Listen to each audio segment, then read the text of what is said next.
안녕하세요. 이사벨 아빠예요. 오늘은 미국 보험비랑 병원비에 대해서 한번 이야기 해볼까요? 조금이라도 미국에 대해서 관심 있어 하시는 분들은 왜 미국 병원비가 비싼지에 대해서 잘 알고 계실 거예요. 미국은 인건비가 비싸고 서류 업무도 엄청나게 많아요. 그 많은 서류 업무를 다 해내려면은 사람들이 많이 필요하겠죠. 그래서 병원에는 환자보다 직원 수가 더 많다고 말을 해요. 그 많은 직원들의 인건비를 충당하려면 돈이 어디서 빠져나가겠어요? 돈은 당연히 환자 몫이겠죠. 또 미국 법은 엄청 까다롭고 엄격해서 약 한 번 잘못 만들었다가는 소송 걸리기 쉬운데요. 그래서 더 엄격하게 약을 검수하고 테스트 한다고 해요. 그래서 약값도 비싸고 결국에는 병원비도 또 비싸지는 거죠. 그리고 가난한 사람들이 응급실을 이용하고 돈을 안 내는 경우가 되게 많아요. 그 안 낸 병원비 누가 냅니까? 병원에서 가난한 사람들의 병원비를 충당하기 위해서 병원비를 또 높일 수밖에 없는 현실이에요. 그리고 미국 병원은 한국 병원하고 다르게 흥정을 할 수가 있다고 하는데요. 그래서 일부러 더 높게 측정을 해놓는다고 해요. 저는 처음에 미국 왔을 때 충격 먹었던 게 병원비가 아니고 보험비였어요. 저는 사보험하고 교회에서 제공하는 메디쉐어라는 보험을 비교를 했었는데요. 옵션마다 다 다르긴 한데 알아본 결과 메디쉐어가 개인 사보험보다 조금 더 싸더라고요. 그리고 저희 상황에 조금 더 맞는 것 같아서 메디쉐어를 선택하게 되었고요.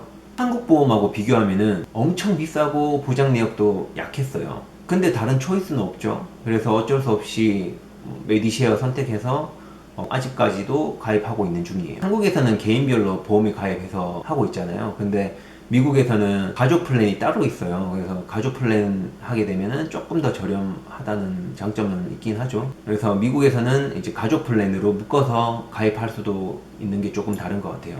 저는 보험비를 한 달에 와이프랑 같이 해서 $600씩 내고 있고요. 이제 사람마다 보험비가 다르고 보험마다 커버되는 게 다르기 때문에 어떤 보험이 좋다 안 좋다 말씀드릴 수는 없고요. 미국 보험의 큰 단점은 보험회사에서 지정해준 병원 이외에 이용하는 경우에 보험 커버가 안 된다고 해요. 그리고 보험회사에 미리 전화해서 내가 어디 치료할 예정인데 보험 적용이 되냐 안 되냐 물어봐도 대답을 안 해줍니다. 이런 것들이 정말 큰 단점인 것 같고요. 이제 와이프 손가락 다친 에피소드부터 한번 이야기를 해볼게요. 믹서기 날을 설거지하고 있었어요. 그러다가 떨어뜨렸어요. 순간적으로 그거를 와이프가 잡으려고 했죠. 그래서 손가락이 심하게 베었어요. 그때 병원으로 빨리 갔죠. 병원에 도착해서 접수를 하는데 응급처치도 안 해줘요. 어떻게 다쳤냐 이제 물어보고 그러면 저기 가서 앉아 있으래요. 주변에 보니까 한 20명 정도 대기를 하고 있더라고요. 병원에 도착한 거는 저녁 8시쯤인데 기다려서 결국 새벽 1시에 치료실에 들어갈 수 있었어요. 치료실에 들어가서 바로 깨맸냐? 아니에요. 또 1시간 기다렸어요. 1시간 기다리니까 이제 의사가 와서 마취 주사를 놓더라고요. 의사가 하는 말이 이 마취 될 때까지 한 15분 걸리는데 치료해야 되는 사람들이 많아서 치료 잠깐 하고 오겠다고 하더라고요. 근데 45분이 지나도록 또 안 와요.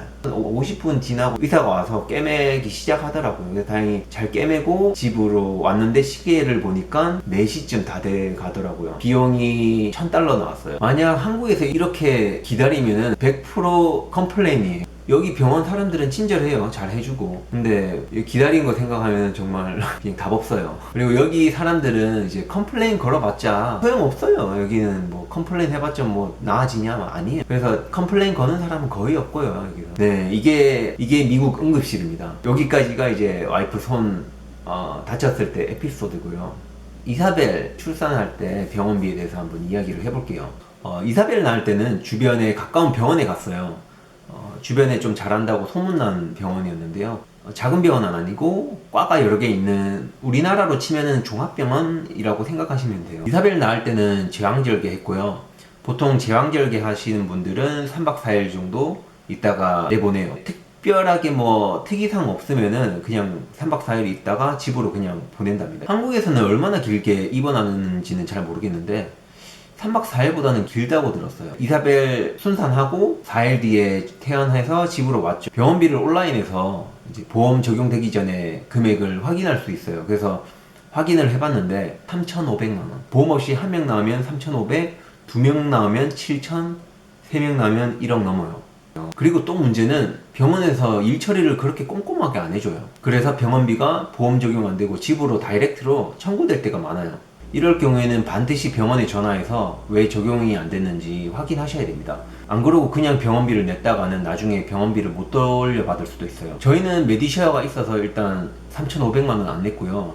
한 2, 300 정도 냈던 걸로 기억해요. 디덕터블이라고 자기 부담금이라고 하거든요. 이것 때문에 다음 둘째부터는 1,000만 원 정도 내야 된다고 합니다.